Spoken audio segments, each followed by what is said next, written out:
I never imagined the most painful moment of my life would come on the very day that should have been my son's happiest. My name is Helena Marlowe. I am 62 years old, an ordinary woman who retired after more than 30 years of teaching literature.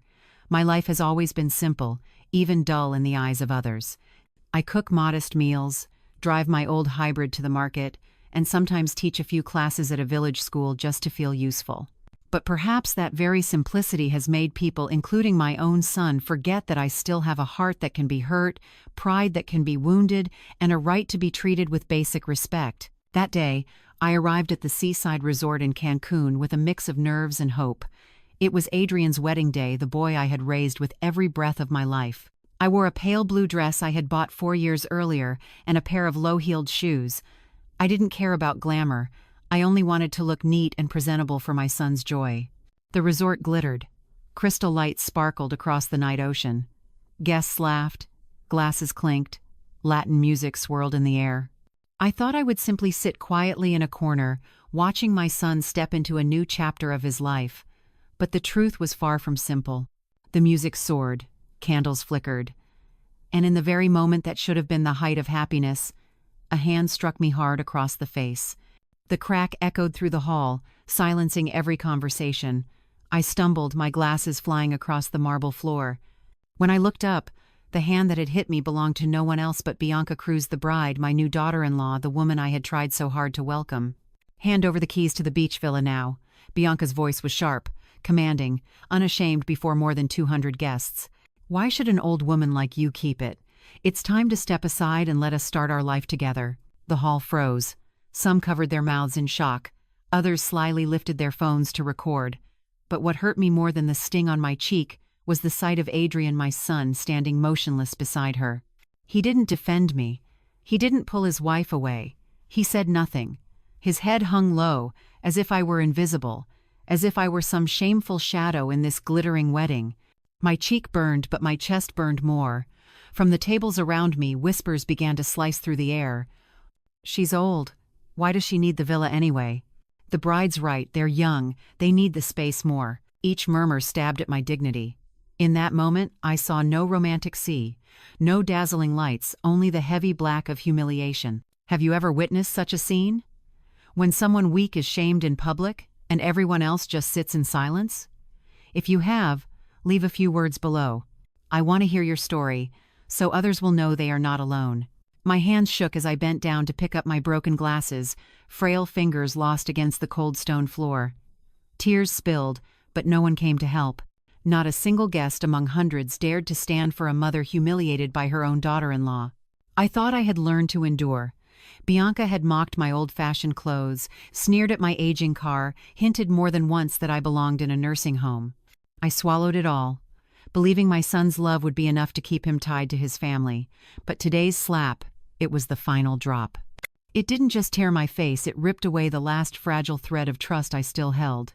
Inside me, a question echoed over and over. Why didn't my son stand up for me?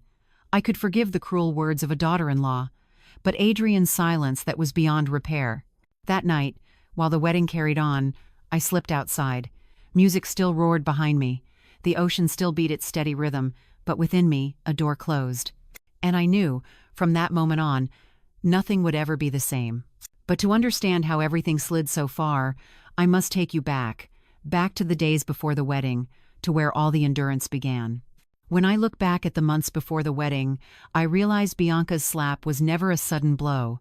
It was the inevitable result of 2 years of quiet humiliation, an erosion I had endured since the day she stepped into my son's life. Some may think I was weak, too submissive. But only parents truly understand what it means to swallow every bitterness, just so their child might be happy. I remember the first time Adrian brought Bianca to my little seaside house. That home was not grand, but it held a lifetime of memories with my late husband. The moment she crossed the threshold, her eyes swept across the room. She didn't smile. She glanced at the worn sofa, the faded bookcase, then muttered, "Oh, it's cute." But the mockery in her voice was clear. Later that evening, as I cleared the dishes, I overheard her whisper to Adrian, "Your mom lives like this? A house by the sea that looks like some poor retiree's cottage." My heart clenched. Still, I pretended not to hear. I just kept washing. Does that sound familiar to you? Has anyone ever walked into your home and dismissed it with a careless remark as if all the memories within those walls meant nothing? If you've lived through that, share your feelings below. Your story might bring comfort to someone else in pain. Over the months, Bianca's mockery became routine. She ridiculed my old hybrid car. "It's dangerous. Sell it and get something modern." She sneered at my worn sweater. "A professor dressed like this? Who would believe you ever taught at a university?" Adrian heard every word, yet never defended me. Worse, in time, he began to echo her. "Mom, maybe you should sell the house and move somewhere more convenient. Living alone in that big seaside place is dangerous. What if something happens?" His voice sounded concerned, but beneath it was pressure. Was that real care or just a ploy?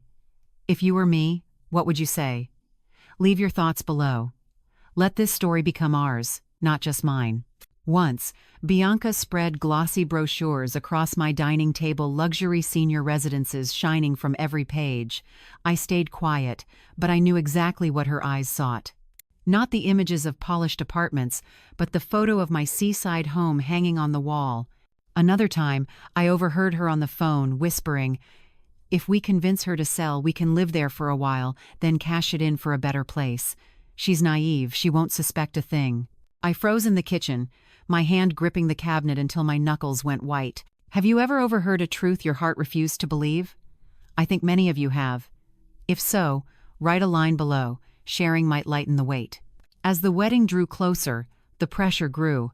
Bianca's parents even came to my house, staging a so-called family meeting. They said plainly, "It's wasteful for one woman to keep such a big home. Sell it for your retirement, and let Adrian and Bianca use the rest to start their life." I sat there, listening to their cold words, feeling less like a human being and more like a piece of property to be divided. The night before the wedding, Adrian called. His voice was tired. "Mom, tomorrow is the most important day of my life. Please don't make things hard.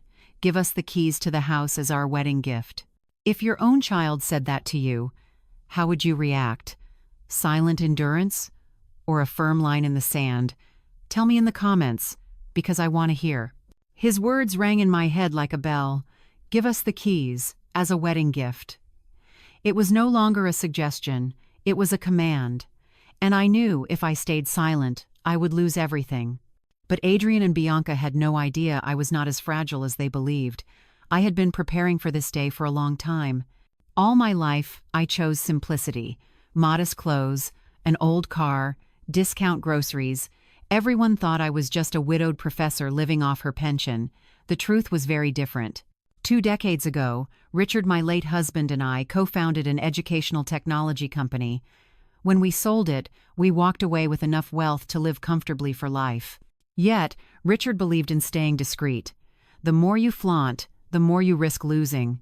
Let simplicity shield us, he always said. I listened. And I never regretted it until the day he died, leaving me alone to guard what we built. In Adrian's and Bianca's eyes, I was poor. But they didn't know I owned 3 other properties, a stable stock portfolio, and a long-standing trust.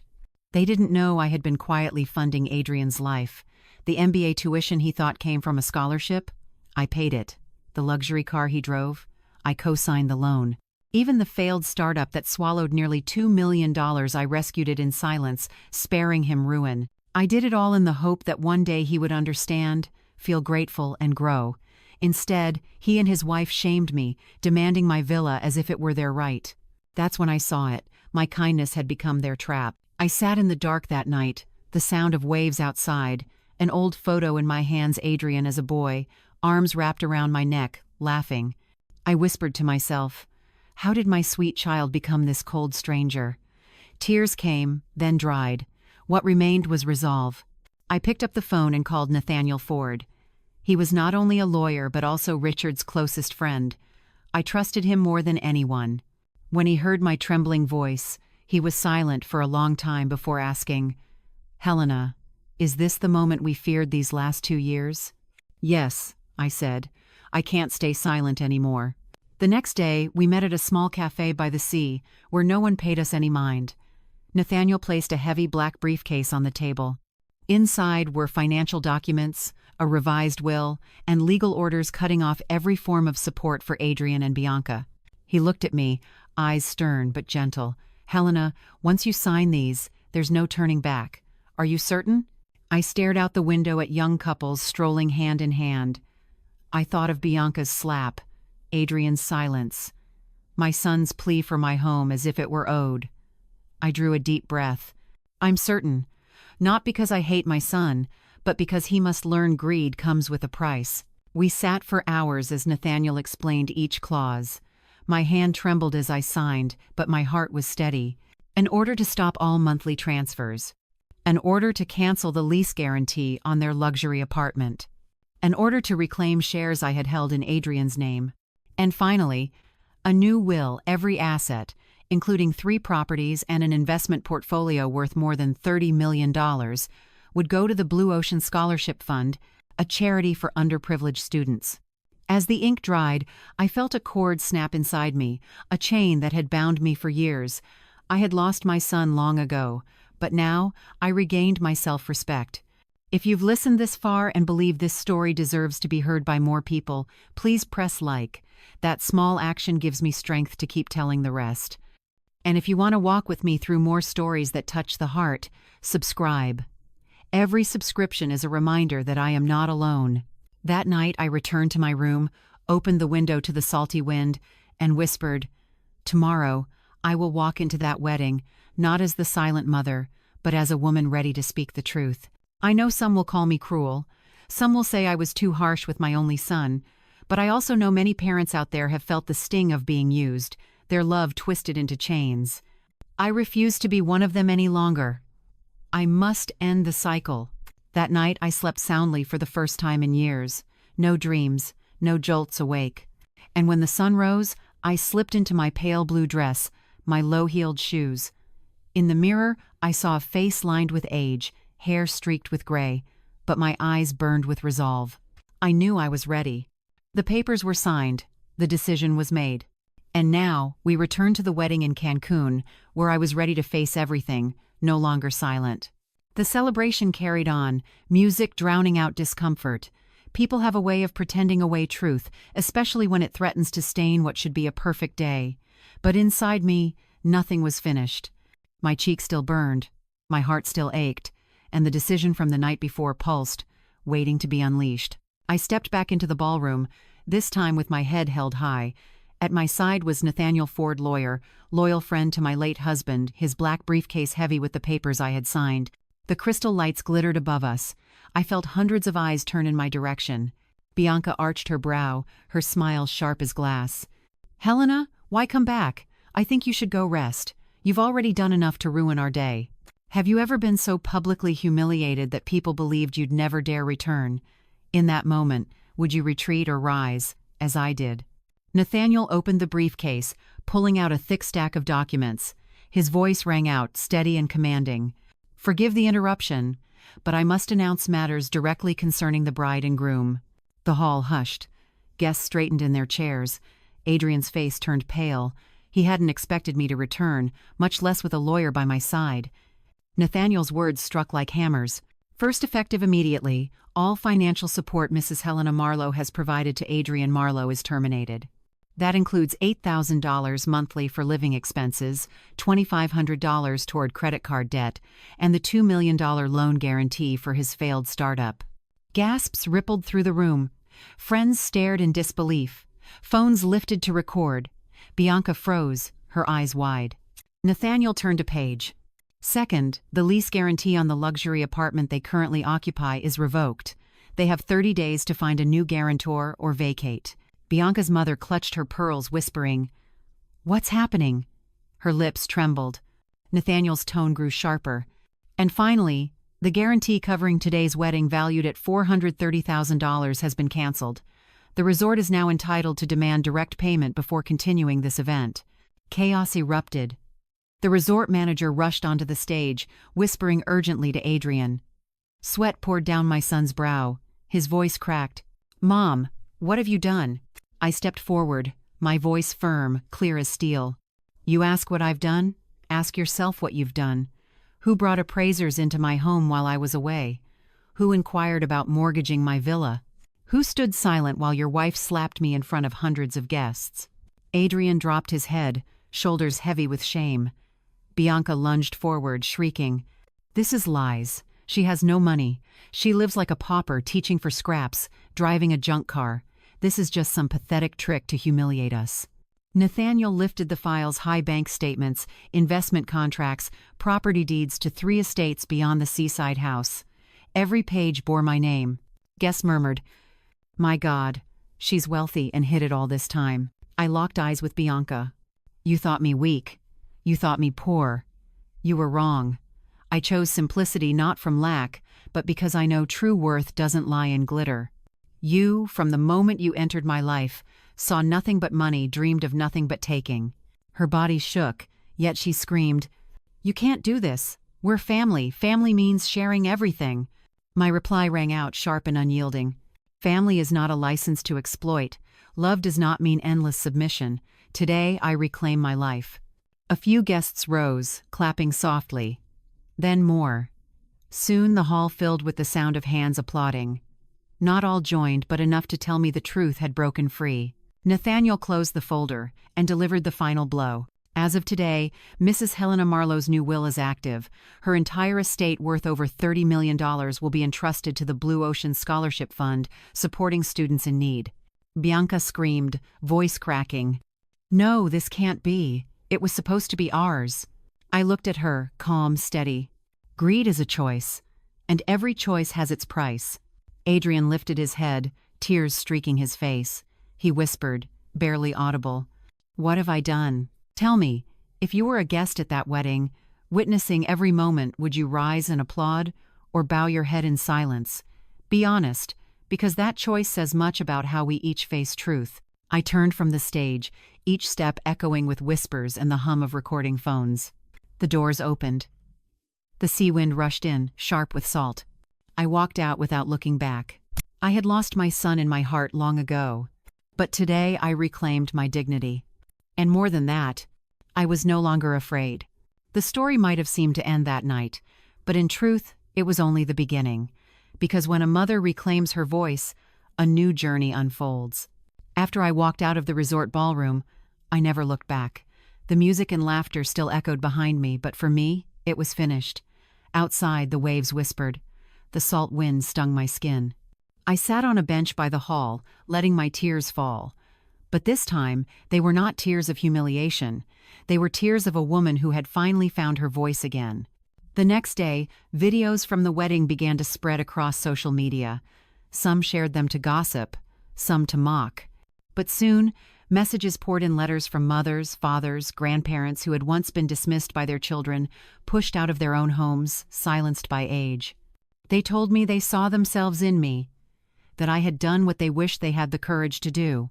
I never thought of myself as a hero. I was just a cornered old woman who refused to bend one more time. But maybe in that moment, when I stood up, I planted a seed of belief that even as years weigh down on us, we still have the right to choose our own lives. Time passed.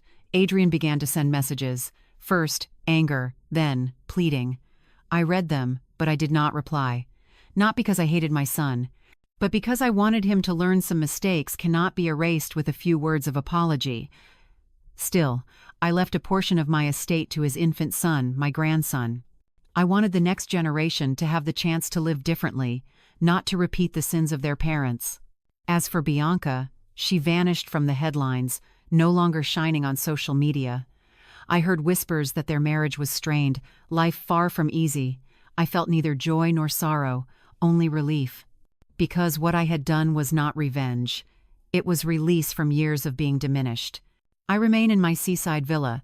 Each morning I drive my old car to the market, buy fresh fish, a bundle of greens. I wear simple sweaters, sip hot tea, and read. But one thing has changed. I no longer bow my head when someone looks down on me. I join community gatherings now, sharing my story with others who carry the same wounds. And every time I see a spark of hope light up in their eyes, I know I chose rightly. Still, I understand life is never absolute. One day Adrian may return, truly repentant. One day I may face another test. I cannot know the future. But I know this: I will never again fall silent. Does unconditional parental love have limits? When betrayal cuts too deep, must we finally draw the line to protect ourselves? I don't have a perfect answer. All I know is this: if I had stayed silent, I would have lost not only my home, but my dignity. So my story ends here. But the lesson continues to echo. Kindness is not silence, and family is not a license for greed. It took me a lifetime to learn this truth. And today, I hand it to you. If my story resonates, press like, let me know I am not alone. If you disagree, leave the number 6 in the comments.